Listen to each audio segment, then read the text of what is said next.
Estamos aqui hoje para conversar a respeito da missão de Cristo, a respeito das obras que Cristo fez quando esteve aqui, e especialmente com a respeito da declaração que está lá em João 12:44 a 50.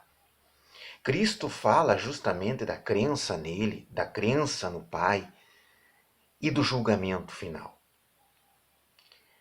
Ele diz que ele não veio para julgar o mundo, mas para salvar o mundo. Bem o que João já tinha dito lá em João 3,17. João 3,17 diz assim: Porquanto Deus enviou o seu Filho ao mundo não para que julgasse o mundo, mas para que o mundo fosse salvo por ele. No 18, quem nele crê não é julgado. O que não crê já está julgado, porquanto não crê no nome do unigênito Filho de Deus. Lá em João 12:44, Jesus fez esse comentário sobre crer nele, sobre os que creem e os que não creem nele, nas obras dele. Por que isso? Porque logo antes, ali no verso 37 ao verso 43 do mesmo livro de João, capítulo 12, ele fala das pessoas que estão vendo os milagres, a multidão que está vendo os milagres, mas ela não dá crédito ao autor dos milagres, que é o próprio Deus por meio de Cristo. Ali no verso 37 do capítulo 12 de João diz assim: E embora tivesse feito tantos sinais na sua presença, não creram nele. Isso está se falando em relação à multidão que estava junto com ele, vendo os milagres, acompanhando a rotina de Cristo.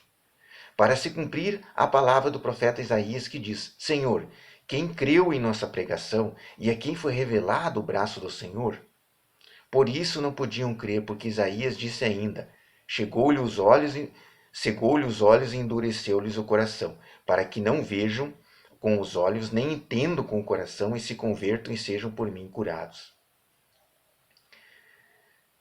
Jesus, lá no verso 44 do livro de João, capítulo 12, fala assim: E Jesus clamou, dizendo: Quem crê em mim, crê não em mim, mas naquele que me enviou, ou seja, em Deus. Crer em Jesus é crer em Deus.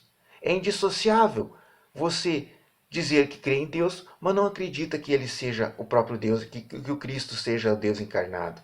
Porque ele já é a promessa do Emanuel, do Deus conosco, que nós vimos no vídeo anterior, lá descrito pelo profeta Isaías, pelo profeta Miqueias, capítulo 5 de Miqueias, cuja vinda está lá está descrita no Antigo Testamento. Então, essa vinda, esse Messias que Deus prometeu, inclusive, fala também que esse Messias ia ser o príncipe de Israel, ia ser descendente de Davi, e José é descendente de Davi. Então se cumpriu a profecia de Isaías, de Miqueias, do Antigo Testamento. Esse Cristo esteve presente fazendo milagres, curando pessoas, ensinando a doutrina de Deus, chamando as pessoas para o arrependimento, perdoando os pecados, mostrando que o caminho até Ele é o cumprimento dos mandamentos, dos 10 mandamentos, lá em Êxodo, capítulo 20. Então, as pessoas presenciavam isso, mas tinham, segundo o profeta Isaías já tinha dito, essas pessoas estavam cegas, estavam com o coração endurecido, porque elas vinham, mas elas não se convertiam. E isso tinha reflexos ali no trabalho de Cristo. E Cristo falou assim, em João 12:44. E Jesus clamou, dizendo: Quem crê em mim, crê, não em mim, mas naquele que me enviou. E quem me vê, a mim me vê quem me enviou. Eu vim como a luz para o mundo, a fim de que todo aquele que crê em mim não pereça nas trevas. Se alguém ouvir as minhas palavras e não as guardar, eu não julgo, porque eu não vim para julgar o mundo, e sim para salvá-lo. Quem me rejeita e não recebe as minhas palavras, tem quem o julgue, a própria palavra que tenho proferido. Essa o julgará no último dia. Porque eu não tenho falado por mim mesmo, mas o Pai que me enviou, esse me tem prescrito o que dizer e o que anunciar. E sei que o mandamento é a vida eterna. As coisas, pois, que eu falo, como o Pai me tem dito, assim falou. Então aqui ele está deixando claro que ele não vem para julgar o mundo, mas para salvar os pecados. Salvar a humanidade dos pecados. Ele é o meio de remissão dos pecados. Através da crença nele, através do sacrifício vicário substitutivo de Cristo, através de obediência aos seus ensinos, que os seus ensinos nada mais são do que os mandamentos de Deus, porque ele diz lá em Mateus 5 que ele não veio para mudar a lei, ele não veio para revogar a lei, para abolir a lei, mas ele veio para cumprir a lei. E é mais fácil céus e terras passar do que cair um tio da lei. Ou seja, é os mandamentos de Deus que Cristo veio ensinar e veio explicar. Só que muitos, com o coração endurecido, mesmo vendo prodígios, mesmo vendo milagres e maravilhas, não creram em Deus, não mudaram o seu comportamento. Continuaram aquele velho homem, não nasceram de novo. Não se tornaram nova criatura, não quiseram ser imitadores de Cristo, imitadores, que a Bíblia fala. Que fala em imitadores de Cristo é agir como ele agia, é ouvir a sua palavra, ouvir o seu ensino e colocar ele em prática. Não foi o que ocorreu. E ele fala lá no verso 47 do capítulo 12, se alguém ouvir as minhas palavras e não aguardar, eu não o julgo, porque eu não vim para julgar o mundo e sim para salvá-lo. Quem me rejeita não recebe as minhas palavras. Tem quem o julgue, a própria palavra que tenho proferido. Ou seja, quem que vai prestar contas? Cada um, no dia do juízo. Lá em Apocalipse 20 fala do juízo final, na segunda vinda de Cristo. Lá em Mateus 25 fala também da segunda vinda, quando ele separa entre bodes, cordeiros e bodes.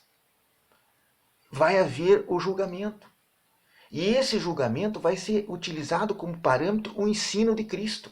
O que está aqui na Bíblia. O que ele ensinou para a humanidade. O que ele deixou no Novo Testamento. Então esse vai ser o parâmetro. Ou seja, por isso que ele está dizendo aqui. Quem me rejeita e não recebe as palavras, tem que o julgue. A própria palavra que tenho proferido, essa julgará no último dia. Ou seja, vai ser pedido contas à humanidade daquilo que foi ensinado. O que é que a própria palavra julgar? O ensino de Cristo. Então, no dia do julgamento final, no dia em que ele vai estar presente, vai ser pedido contas à humanidade acerca daquilo que foi ensinado, que está na Bíblia, que são nada mais são do que os mandamentos de Deus. Porque ele fala que e sei que o mandamento é a vida eterna. Ou seja, os 10 mandamentos é a base. Então, o próprio Cristo deixou a sua doutrina, que é uma interpretação dos mandamentos lá do Êxodo 20. E ensinou a lei do amor, da misericórdia, da bondade, do arrependimento, apontou para o arrependimento, apontou para a necessidade de salvação do homem. E a salvação se dá através da crença em Cristo, e crer em Cristo não é nada mais que obedecer a Ele. É cumprir a palavra dele, é deixar o pecado de lado, é deixar o velho homem de lado, é nascer de novo, como ele disse a Nicodemos lá em João 3. Nicodemos, é necessário você nascer de novo. Aí Nicodemos perguntou, não, mas como que eu vou entrar de novo para dentro do ventre da barriga da minha mãe? Não, Nicodemos, você é mestre em Israel, você não sabe. É necessário nascer na água do Espírito, ou seja, do arrependimento. O arrependimento é o início do novo nascimento. O arrependimento, o batismo é a exteriorização, é apenas o sinal exterior, a declaração exterior de que a pessoa está arrependida, mas começa com arrependimento.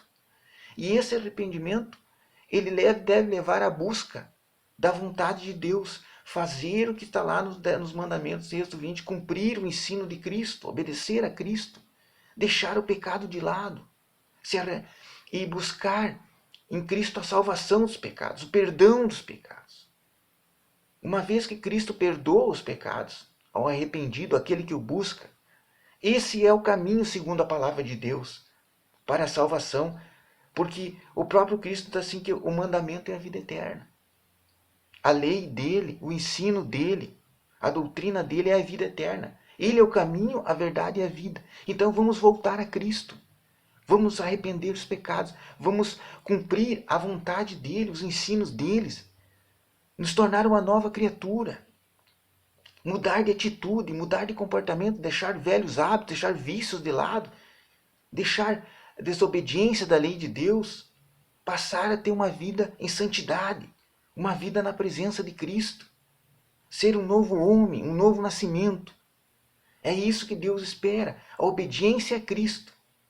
Ter Cristo como seu Salvador e seu Mestre, e obedecer a palavra dele, obedecer o ensino dele, e renegar o mundo, renegar os prazeres da carne, e colocar a sua vida centrada na salvação, na vida eterna, em Cristo, pelo perdão dos pecados. Vamos pedir perdão a Deus e vamos obedecer a Cristo.